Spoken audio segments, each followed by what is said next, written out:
জীবনে যা করিনি তাই আজকে আমাকে করতে হলো। পরিস্থিতি কখন কাকে কোথায় নিয়ে দাঁড় করায় তা কেউ বলতে পারে না। তো নমস্কার সবাইকে, আশা করি সবাই ভালো আছেন আর আমিও ভালো আছি। চলে আসলাম একটি লং ব্লগ নিয়ে। এই তো সকাল সকাল আজ ঘুম থেকে উঠে পড়লাম। আজ ভেবেছিলাম সকাল ঘুম থেকে ওঠার পর বাবা একটু খুশি হবে দেখে, কিন্তু আজ এই বাবা বাড়িতে ছিলেন না। উনি সকাল 6টার দিকে বেরিয়ে গিয়েছিলেন। উনি যেহেতু গাড়ি চালান, যখন যে কল করে বলবে যাওয়ার জন্য তখনই যেতে হয়, তাই আজকে তাড়াতাড়ি চলে গিয়েছিলেন। আজ ডাকার মতো কেউ ছিল না, মানে আজকে মা আমাকে ডাক দেয়নি। মা ভেবেছিলেন রাত্রে হয়তো বা আমি বেশি রাত্র করে পড়াশোনা করেছি, তাই আর কি, আর মা সকালবেলা ডাকেননি। তাও ভাবলাম যে না, আজ আমি ঘুম থেকে উঠে পড়ি, কারণ গতকালকে রান্না আমি কিছুই করিনি। আজ যেহেতু সোমবার নিরামিষ, তাই আমাকে আজই রান্না করতে হবে। তো বেশ অনেক দিন পর আজ বেডশিটটা চেঞ্জ করলাম। আমি যেহেতু আমার বিছানাতে একাই থাকি, একাই ঘুমাই, তাই আর কি কিছুদিন পর পর বেডশিট চেঞ্জ করলেও সমস্যা হয় না, একদম পরিষ্কারই থাকে।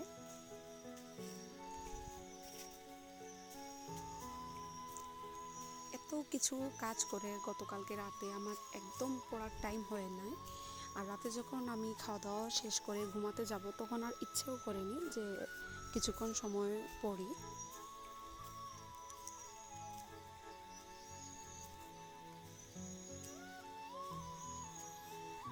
আর আপনারা আমাকে দেখেই বুঝতে পারছেন, ঘুম কিন্তু আমার একদম পূর্ণ হয়নি, তারপরও উঠতে হয়েছে। ভাবলাম যে না, একটা দিন, আজ যেহেতু লাস্ট এক্সাম, তাহলে সব কিছু শেষ করেই চলে যাই। কাল থেকে আবার কিছুদিনের জন্য ফ্রি আছি।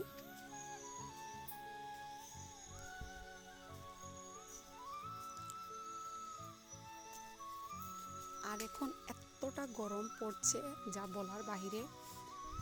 এইভাবেই যেন ঘরের নাইটি পরে থাকলেই শান্তি।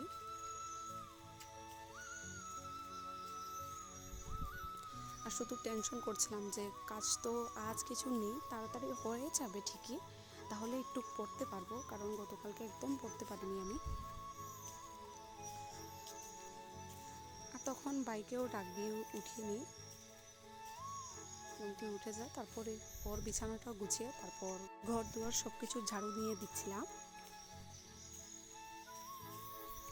আর এই সব কাজ আপনারা শুধু আমাকে মধ্যে মধ্যেই দেখতে পারবেন, কারণ আমি কাজের সময় একদম ভিডিও করতে পারি না। আর আজ ভাবছিলাম যে গতকালকে রাতে যেহেতু আমি সবজি কেটে রেখেছি, তাহলে তেমন একটা প্রবলেম হবে না, শুধু রান্না বসাবো আর রান্না হয়ে যাবে তাড়াতাড়ি। তাই তারপর আমি এই তো চুলা পরিষ্কার করে সব কিছু পরিষ্কার করে একদিকে ভাত বসিয়ে অন্যদিকে আমি ডালটাও বসিয়ে দিয়েছিলাম। আর আজ ডালে দিয়েছিলাম কুমড়, এটাকে জালি কুমড় বলে, মেবি ছোট ছোট থাকে। আমার মামি এনে দিয়েছিলেন ওদের গাছের, এত ভালো ছিল, একদম কচি কুমড় ছিল। তাই মা বললেন ডালে দেওয়ার জন্য, বেশ ভালো লাগে, তাই ডালে দিয়েছিলাম।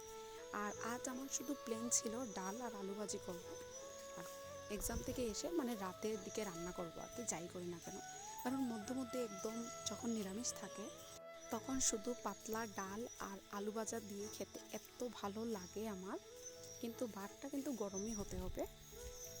তাই ভাবছিলাম শুধু আলু ভাজি আর ডাল করব, কিন্তু তা দিয়ে তো আর হবে না। আর তখনই মামি নিয়ে এসেছিলেন কুমড়, তাই মা বলছিলেন যদি সময় হয়ে থাকে তাহলে কুমড়টা রান্না করে নিতে। আমিও ভাবলাম যে ওরা এভাবে খেতে পারবে না, তাই আর কি ওদের জন্য রান্নাটা করে দিয়ে গেলাম।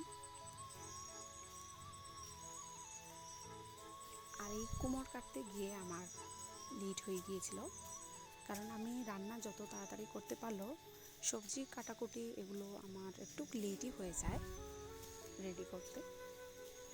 আর আমি যেহেতু পাকা গৃহিণী না, শুধু মা অসুস্থতার কারণে কাজ করছি আর কি, শিখছি আর কি, তাই আমার আরও দেরি হয়। আর এই তো মুগের ডাল আমি কিছুক্ষণ আগে ভিজিয়ে রেখেছিলাম, ওইগুলো দিয়ে দিলাম। এরকম কুমড় দিয়ে মুগের ডাল দিয়ে আমার মা বাবা খেতে দুজনই অনেক পছন্দ করেন, তাই আর কি এভাবে রান্না করা। আর আমি সব সবজি খেলেও কুমড় জিনিসটা আমার তেমন একটা ভালো লাগে না, কিন্তু আজকাল এই কুমড়টাও আমি খাওয়া শুরু করেছি। মানে কচি কুমড় হলে এটাকে পানি লাউয়ের মতো লাগে আর কি, এটা ভালো লাগে। তারপর রান্নাটা কোনোভাবে কমপ্লিট করে আমি সোজা চলে গিয়েছিলাম স্নান করতে, কারণ অনেকটাই লেট হয়ে গিয়েছে।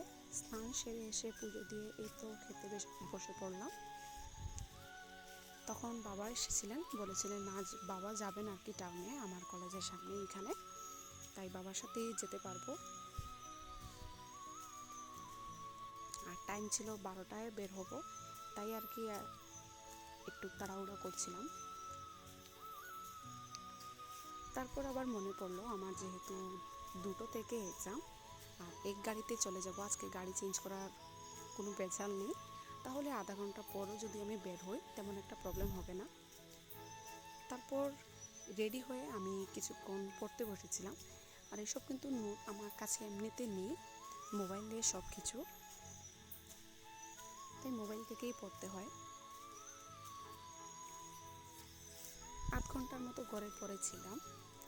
আর আজ শুধু বেঁচে গিয়েছি, শুধু এমসিকিউ এক্সাম ছিল, আজ আমার ইন্টারডিসিপ্লিন এক্সাম ছিল এমসিকিউ। আর এমসিকিউ তো তেমন একটা মুখস্থ করতে হয় না, ভালোভাবে বুঝে বুঝে পড়ে নিলেই হয়ে যায়।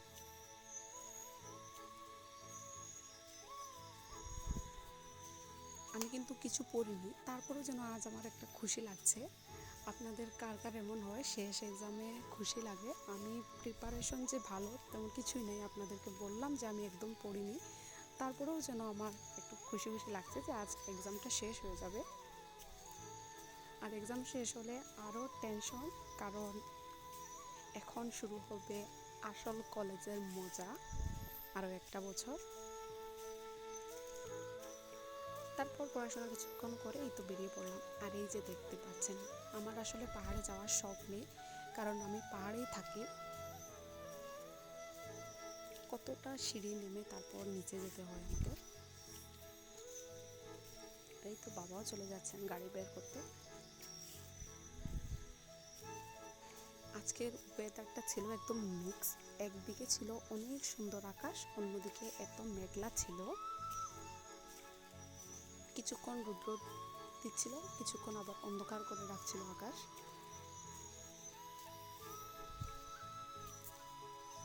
আর আজ আমি একটু সাজুগুজুও করেছিলাম। আর এই যে দেখতে পাচ্ছেন রাস্তা, আমার এত ভালো লাগে। কাশ আমার একটা বাইক বা স্কুটি হতো, তাহলে আমি একাই এই রাস্তা দিয়ে বের হতে পারতাম। আমার এই রাস্তাটা পুরো একদম সোজা রাস্তা, এত ভালো লাগে। আর আজ যেহেতু একদম লেট হয়নি, তাই কলেজে গিয়ে বেশ কিছুক্ষণ বসার টাইম পেয়েছিলাম। তার মধ্যে আরও আধ ঘন্টা সময় আমি মোবাইল থেকে টুকটাক যা সামনে এসেছে তাই পড়ে নিয়েছিলাম। তারপর তো বেল বেজে গেল, চলে গিয়েছিলাম ক্লাসে। আর আমার কি লাক বলুন তো, একটু পড়িনি, তার মধ্যেও ফার্স্ট রোয়ের ফার্স্ট বেঞ্চেই আমার সিট পড়েছিল।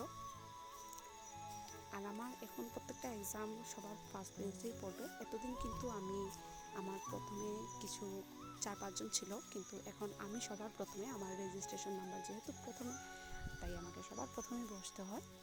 এতে আমার তেমন একটা অসুবিধা হয় না, কারণ আমার কোনো এমন ফ্রেন্ড নেই যাদের দেখে আমি কিছু লিখতে পারবো কিংবা হেল্প পাবো। আমাকে যাই লিখতে হয় না কেন আমি নিজে থেকেই লিখি, তাহলে তাই আর কি আমাকে স্যারের যদি পাশেও বসিয়ে দেয় তেমন একটা প্রবলেম হয় না।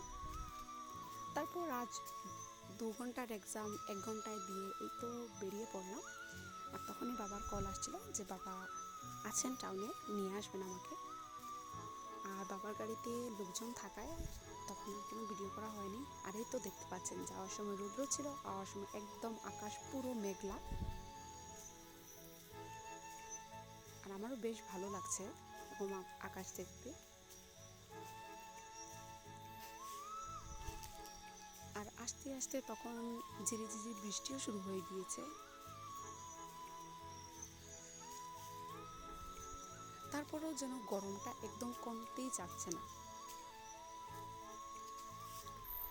আর বিকেলে এসে এতটা টায়ার্ড লাগছিল, ভাবলাম কিছুক্ষণ আজ ঘুমিয়ে নেই, কারণ রাতে এমনিতেই ঘুমাতে আমার অনেকটাই লেট হয়, তাই বিকেলবেলা এসে কিছুক্ষণ ঘুমিয়ে পড়েছিলাম।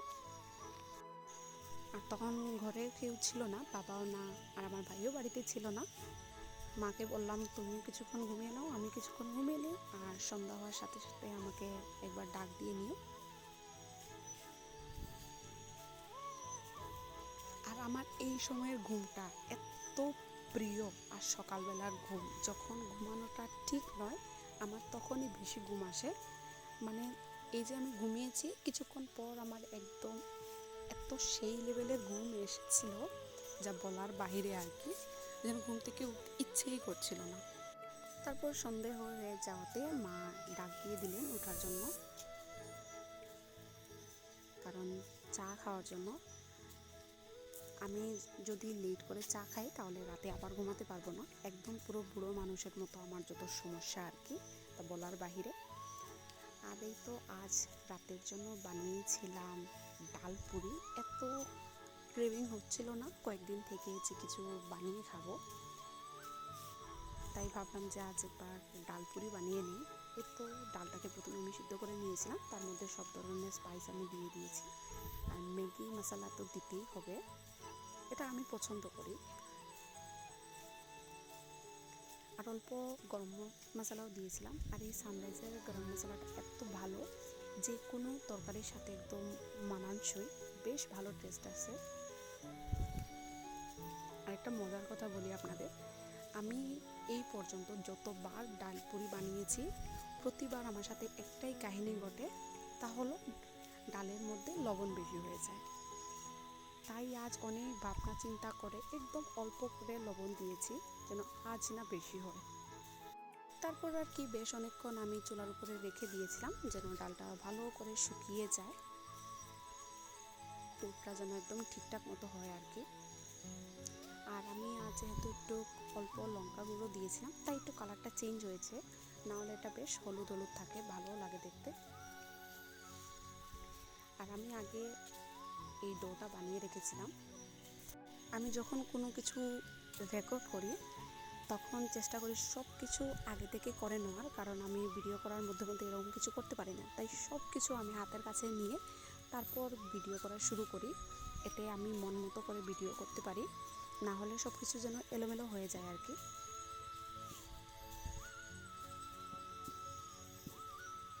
আজ একদম মনের মতো হয়েছিল আমার পুরিগুলো, এত সুন্দর হয়েছে। তারপর এগুলোকে আর বেলা লাগবে না, এগুলো হাত দিয়ে এভাবে চেপে চেপে নিলেই হবে। আর আজ এত কম করে বানিয়েছিলাম, মাত্র 9টার মতো, কারণ আমার ঘরে তেলের জিনিস তেমন একটা কেউ পছন্দ করে না, শুধু আমিই পছন্দ করি, তাই আর কি। আর আজকের পুরিগুলো এত সুন্দর হয়েছিল, একদম দোকানের পুরির মতো দেখতে লাগছিল। তারপর পুরি বাজতে বাজতে অনেকটাই লেট হয়ে যায়, এর মধ্যে সবাইকে আমি খেতেও দিয়ে দিয়েছিলাম। তারপর আমি বসে পড়লাম খাওয়ার জন্য। তাহলে ব্লগটা এখানেই শেষ করছি, আশা করি সবার ভালো লেগেছে। ভালো লেগে থাকলে লাইক কমেন্ট শেয়ার করে দিবেন, আমার চ্যানেলটা সাবস্ক্রাইব করতে ভুলবেন না। টাটা।